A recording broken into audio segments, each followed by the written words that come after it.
오늘 우리 함께 예배드리는 여러분 모두 여러분의 어린 시절을 한번 생각하여 보시기 바랍니다. 어린 시절 여러분의 아버지를 생각하면 각각 우리 성도님들에 따라서 각기 다양한 기억과 그런 이미지들이 있을 것입니다. 어떤 분은 아버지 그러면 아주 엄격하신 아버지, 나를 회초리 때리셨던 아버지, 엄격하다 못해 무서운 아버지, 이런 모습이, 이런 이미지, 이러한 기억들이 생각나시는 분들이 계실 것입니다. 반면 어떤 분들은 아버지 그러면 자상한 아버지, 언제나 따뜻하고 정이 많으셨던 아버지, 말없이 묵묵히 챙겨주셨고 나를 돌봐주셨던 아버지, 이러한 이미지가 또 떠오르는 분들이 계실 것입니다.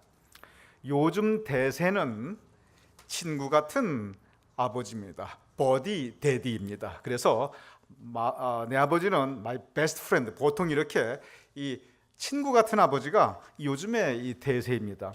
여러분 생각해 보시기 바랍니다. 여러분 자라실 때 어디 아버지를 감히 친구처럼 생각하고 아버지가 내 친구, 생각도 못할 불경한 일이지요. 세상이 많이 변했습니다. 요즘은 그저 같이 놀아주고 같이 장난하고 같이 상의하고 언제나 연락하고 이런 친구 같은 아버지가 요즘 가장 보편적인 젊은 세대의 이미지입니다. 그런데 여러분 한번 생각해 보십시오.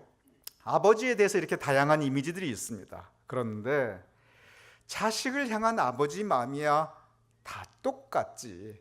아버지 마음이 뭐가 그렇게 다르겠습니까? 그런데 그 자식 향한 아버지의 마음이 다 똑같지라 할지라도 그 아버지를 어떻게 느끼는가는 그 내 경험과 내 기억에 따라 상당히 다 달라질 수 있습니다. 하나님도 마찬가지입니다. 하나님은 언제나 동일하신 한 분 하나님이십니다. 그런데 우리는 하나님에 대해서 각기 우리의 신앙 경험 그리고 삶의 체험을 통해서 각기 성도님들 따라 다양한 이미지, 각각 다른 기억들이 있습니다. 그래서 성서 또한, 성경도 하나님에 대해서 굉장히 다양한 그리고 다른 모습의 하나님을 우리에게 전하고 가르치고 있습니다. 오늘의 성서 본문 시편 103편, 하나님의 이미지, 하나님의 모습에 대해서 가르치고 있는 가장 대표적인 모습 중에 하나입니다. 오늘 시편 103편 8절 이렇게 기록되어 있습니다. 여호와는 긍휼이 많으시고 그리고 은혜로우시며. 이 긍휼이 어떤 의미냐면 이 긍자가 불쌍히 여길 긍, 그리고 저 휼자가 불쌍할 휼자입니다. 즉 긍휼의 의미는 가엾고 불쌍하게 여긴다, 이러한 뜻입니다. 성경에 보면은 이 긍휼, 하나님께서 우리 인생들을 불쌍히 여겨주실 때는 여러 가지 상황에서 하나님의 그 긍휼하심, 불쌍히 여기심이 있습니다. 먼저 우리 사람들이 힘들고 어렵고 고통스러운 그런 상황에 빠질 때가 있습니다. 그렇게 하나님의 백성이 힘들고 고통스럽고 어렵고 이런 그 상황에 있을 때 하나님께서 그의 백성들을 긍휼히 여기십니다. 이스라엘 민족은 광야 시절을 지났습니다. 그런데 그 광야 지나갈 때 맨 처음 겪은 것이 홍해 경험입니다. 앞에는 홍해 바다가 있습니다. 뒤에는 애굽 군대가 따라옵니다. 앞으로 가면 바다에 빠져 죽고 뒤로 돌아가면 칼 맞아 죽습니다. 이러한 상태, 어떻게 할 수 없는 이 위기의 순간을 그들은 경험하게 됩니다. 광야에서 그들은 굶주립니다. 이렇게 계속 있다가는 우리 먹을 것도 없고 어떻게 사나, 그러한 상황에 빠지게 됩니다. 광야에서 목이 마릅니다. 그런데 물이 없습니다. 갈 길을 몰라 방황하게 됩니다. 그런데 이 민족들이 쳐들어옵니다. 위기의 연속입니다. 그럴 때마다 하나님께서 이 이스라엘 백성들을 긍휼히, 즉 불쌍히 여기십니다. 그래서 홍해 바다를 갈라 하나님의 대로를 만들어 주시고 애굽 군대와 대신 싸워 그들로 하여금 생명을 보존하게 하십니다. 굶주리는 동안 그들이 배고팠을 때 그들에게 만나와 메추라기로 먹여주십니다. 목말라 헤매이는 그들에게 반석에서 생수가 나게 하십니다. 갈 길을 몰라 방황하는 그들에게 구름 기둥과 불 기둥으로 갈 길을 친히 인도해 주십니다. 이민족이 쳐들어올 때 여호수아를 세워서 전장에 나가 싸우게 해서 승리케 하여 주십니다. 여러분과 저 우리의 인생 여정도 한번 돌아보시기 바랍니다.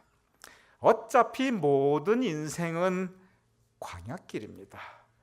우리도 이스라엘 민족처럼 앞에는 홍해바다, 뒤에는 애굽군대, 앞으로도 갈 수도 없고 뒤로도 돌아갈 수 없는 그런 진퇴양난에 우리가 빠질 때가 있습니다. 우리 인생 여정 가운데 우리가 궁핍하거나 병들거나 외롭거나 또는 방황할 때 분명히 있습니다. 인생의 위기는 언제든지 찾아옵니다. 성서를 통해서 볼 때 하나님께서는 우리를 그럴 때마다 불쌍히 여기십니다. 그리고 긍휼을 베풀어 주십니다. 여러분의 지난 인생길을 가만히 생각해 보시기 바랍니다. 하나님께서 우리 각자의 그 인생 위기에서 어려울 때, 고통스러울 때 피할 길을 주셨습니다. 그때마다 피할 길을 주셨기에 지금 여기까지 이렇게 올 수 있는 것입니다. 바로 긍휼의 은혜입니다. 긍휼의 은혜에 또 다른 의미가 있습니다. 하나님의 긍휼은 이렇게 사람이 살다 보면서 어려운 때, 이런 때만 일시적으로 온 긍휼이 아니고 이 사회적인 약자에 대한 긍휼이 있습니다. 예전 세대는 한 번 약자는 영원한 약자입니다. 이 신분 상승이라는 게 불가능하였습니다. 특별히 이 본인의 노력으로 어찌할 수 없는 그런 환경 가운데 처해 있는 사람들은 노력한다고 해서 뭐 나아질 수 있는 게 아무것도 없었습니다. 힘 없고 돈 없고 기댈 곳 없는 그러한 사회적인 약자들이 있습니다. 대표적으로 고아와 과부와 이방인이라고 되어 있습니다. 모두 본인 힘으로 어떻게 할 수 없는 그러한 약자들입니다. 그리고 가장 가혹한 것은 앞으로도 아무 소망이 없다는 것입니다. 아무리 노력해도 나아질 것이 아무것도 없다는 것입니다. 하나님께서는 그러한 사회적인 약자들을 불쌍히 여기십니다. 그리고 그들에게 긍휼을 베푸십니다. 하나님께서 우리에게 주신 그 계약에 보면, 이 계명에 보면 십계명에 안식일 규정이 있습니다. 우리는 보통 안식일 그러면 하나님께서 거룩하게 세우셔서 우리로 하여금 예배드리게 한 날, 우리 보통 그렇게 생각합니다. 맞습니다. 그런데 성경을 좀 자세히 읽으면 좀 더 깊은 뜻이 있습니다. 이 안식일의 원래 의미는 뭐냐면 세상 일 하지 말라는 겁니다. 적어도 그날은 편안하게 쉬라는 말입니다. 이 말은 가진 자들을 위한, 사회적 강자들을 위한 이 계명이 절대 아닙니다. 요즘이야 이 근로자가 휴일날 일하면 오버타임 받지요. 옛날에 노예라든지 머슴이라든지 하인이라든지 어디 오버타임이 있었습니까? 어디 휴일이 있었습니까? 죽도록 일해야 됐습니다. 매일 일해야 됐습니다. 죽을 때까지 일해야 됐습니다. 그것이 그들의 운명이었습니다. 그런데 하나님께서 그러한 그들에게 안식일을 정해주셨습니다. 이 날은 너와 그리고 너 집에 거하는 모든 사람들, 구체적으로 말씀하셨어요. 너의 노비와 하인과 종과 심지어 짐승까지도 그날은 쉬게 하라는 것입니다. 왜냐하면 그렇게 하루 쉬어야 사람답게 살 수 있다는 것입니다. 약자에 대한 보호 규정입니다. 그러면서 그날 쉬면서 모두 다 나와서 하나님 앞에 편안하게 예배드리라는 것입니다. 이 안식일 규정이 없으면 노예나 하인이나 종이 주일날 예배드릴 때 얼마나 눈치 보이겠습니까? 주인한테 이거 내가 이거 들에 가서 일해야 되는데 성전에 가서 예배 드린다고 얼마나 눈치 보이고 그러다 잡히면 또 두들겨 맞았겠지요. 그런데 아예 계명으로 너와 너의 노비와 심지어 짐승까지도 안식일은 쉬어라. 그리고 모두 나와 하나님께 즐거이 예배할지어다. 이것은 긍휼의 은혜입니다. 이렇게라도 해서 약한 사람들 하루 쉴 수 있게 해준 것입니다. 구약의 예배에서, 즉 제사에서 가장 일반적이고 가장 많이 했던 것은 화목제라는 겁니다. 그런데 이 구약 성경을 보면 화목제 제사 방법 중에 아주 특이한 규정이 있어요. 그 특이한 규정이 뭐냐면 제사니까 짐승을 잡아서 올리는데 이 화목제 제물로 짐승을 잡되 그 짐승의 고기를 어떻게 할 것인가 하는 규정입니다.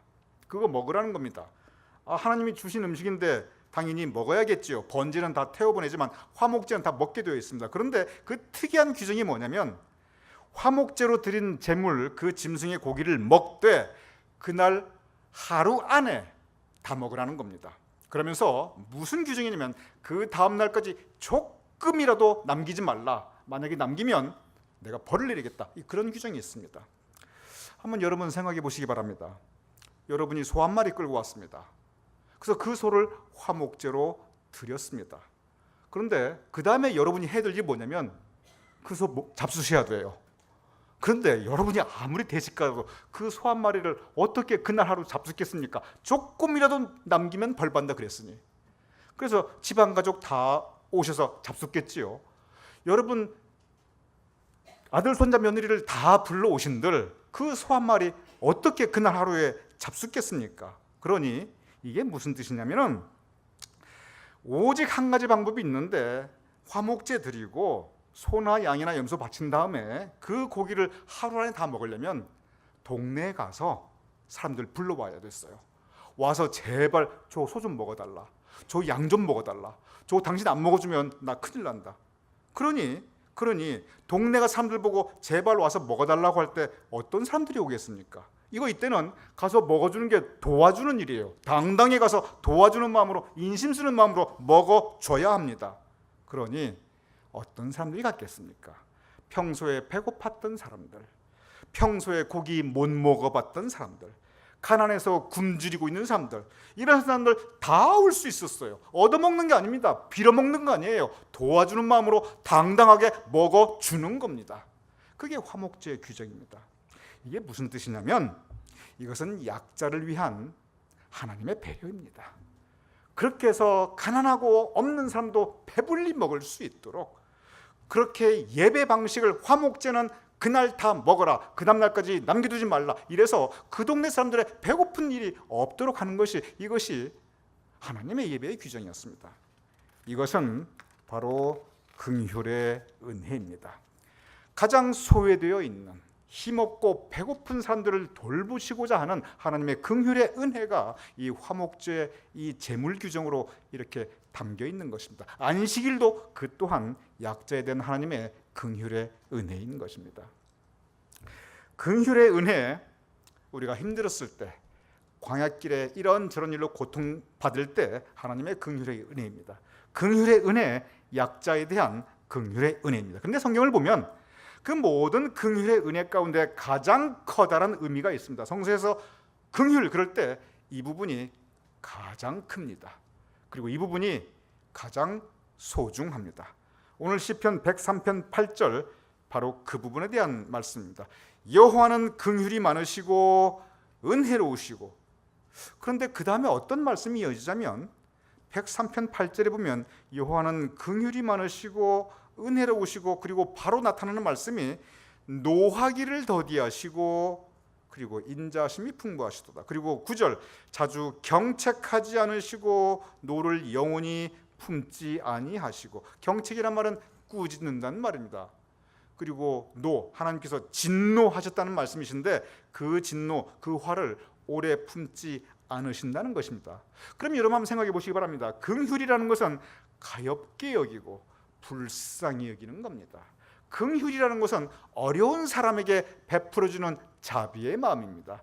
긍휼이라는 것은 약자에 대한 배려의 마음입니다. 그런데 긍휼을 이야기하면서 노하기를 더디하시고 경책하지 아니하시고 그 진노를 품지 아니하시고, 이 논리의 흐름이 맞지가 않습니다.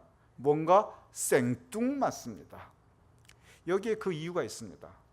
그 흐름을 보면 곧바로 103편 10절에 무슨 말이 나오냐면, 시편 103편 10절 오늘 본문, 우리의 죄를 따라 우리를 처벌하지 아니하시며, 그리고 똑같은 의미가 다시 반복됩니다. 우리의 죄악을 따라 우리에게 그대로 갚지 아니하셨으니. 바로 이 부분이 우리가 묵상해야 할 긍휼의 은혜의 오늘 핵심입니다. 여러분과 저 우리 모두 죄인이라는 것입니다. 우리가 죄인이기에 하나님께서 진노하셔서 처벌하기로 말하셨으면 우리가 지금까지 어떻게 살아있겠냐는 것입니다. 여러분 한번 곰곰이 한번 마음의 가슴에 손을 얹고 한번 생각해 보시기 바랍니다. 돌아보면 우리 모두 지은 죄 많은 사람들입니다. 제가 여기서 네 죄를 네가 알렸다 사또 같은 그런 마음이 아닙니다. 우리가 영적으로 한번 곰곰이 한번 우리의 삶을 돌아보시기 바랍니다. 우리 모두 허물 많은 사람이고 우리 모두 죄된 삶을 살았던 사람들입니다. 물론 법은 지켰지요. 그렇지만 내가 도리를 못한 게 많지, 이런 분들도 계실 것이고, 그래 내가 도리 다 하려고 애썼지만 그래도 내가 하나님 뜻에 따라 살지 못했지, 이런 우리 마음속에 조용히 젖어드는 죄책감은 우리 모두 다 가지고 있습니다.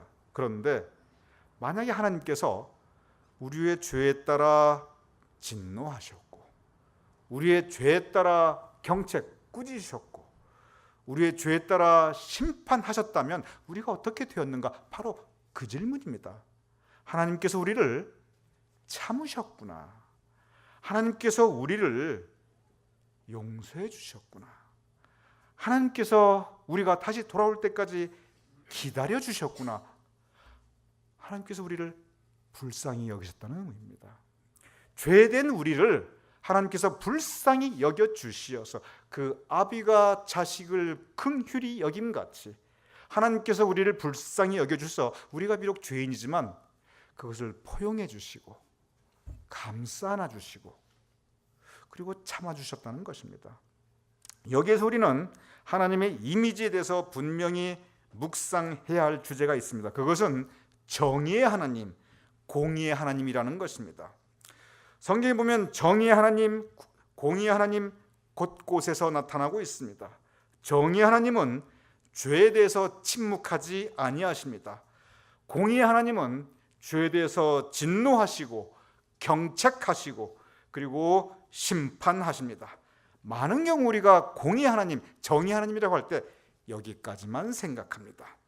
그런데 우리가 성서를 조금 더 깊게 읽어보면 정의의 하나님, 공의의 하나님이 거기서 그치지 않는 것을 우리는 명심해야 합니다. 우리 한국의 현대사에서 적어도 정의, 적어도 공의 그럴 때 그것을 가장 외치며 그 깃발을 높이 올렸던 사람들이 있습니다. 누구냐면 해방 직후의 좌익 진영입니다. 해방 직후의 좌익 진영은 정의를 외치며 그리고 평등을 이룬다면서 지주와 즉 재산 있는 사람들과 사회의 지도층과 그리고 지식인을 타도하자고 하였습니다. 심판하자고 하였습니다. 그럴 수 있습니다. 정의의 이름으로 공의의 이름으로 잘못된 것은 처벌받아야지요. 그래서 질서를 세워야지요. 그 자체가 아주 잘못된 것은 아닙니다. 그러면서 그들이 이 해방 이후 좌익 진영이 공산당을 통해서 정권을 잡았는데 문제는 뭐냐면 해방 이후 이 정권 잡은 좌익 공산당들이 과연 정의로웠는가? 바로 그 부분입니다. 정의를 그렇게 외치던 그들이 막상 정권 잡았을 때 해방 이후 이 좌익 공산당들이 과연 정의로웠는가? 정의를 이루었는가? 우리는 한번 역사를 통해서 생각해 볼 필요가 있습니다.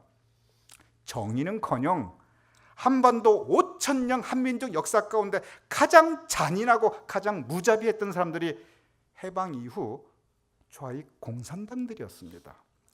일제시대는 공포정치랍니다. 순사가 오면 울던 아이도 그쳤다고 합니다. 그런데 그 공포정치 일제시대 하에서도 잘못하면 심지어 독립운동을 하다 잡혔다 할지라도 최소한 형식을 갖춘 재판이라도 했습니다. 최소한 검사가 있었고 변호사가 있었고 판사가 있었습니다.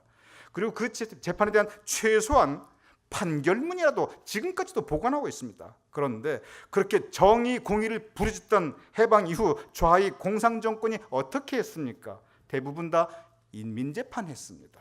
인민재판이 뭡니까?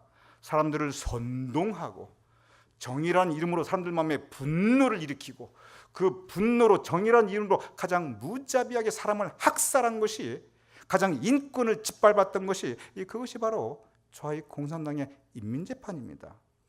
여기서 우리는 하나님께서 말씀하시는 새로운 정의의 모습을 우리가 깨닫고 그리고 이해해야 합니다. 정의 하나님, 공의 하나님, 그렇습니다. 그런데 그보다 훨씬 더 강하고 훨씬 더 크고 훨씬 더 소중한 하나님의 모습, 하나님의 이미지가 있습니다. 그것은 바로 긍휼을 하신 하나님이십니다.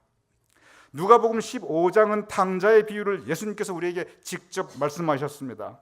만약에 그 아버지가 이 정의만을 생각했다면, 그 공의만을 세우기 위했다면 그 아버지는 진노했을 것입니다. 진노한 아버지는 사람을 풀어 그 탕자를 잡아들였을 것이고, 그리고 끌려온 그 탕자에게 진노한 아버지는 심판하였을 것입니다. 벌 내리고 그리고 그것으로 끝났을 것입니다. 그러나 아버지는 그 죄지은 아들을 불쌍히 여기십니다.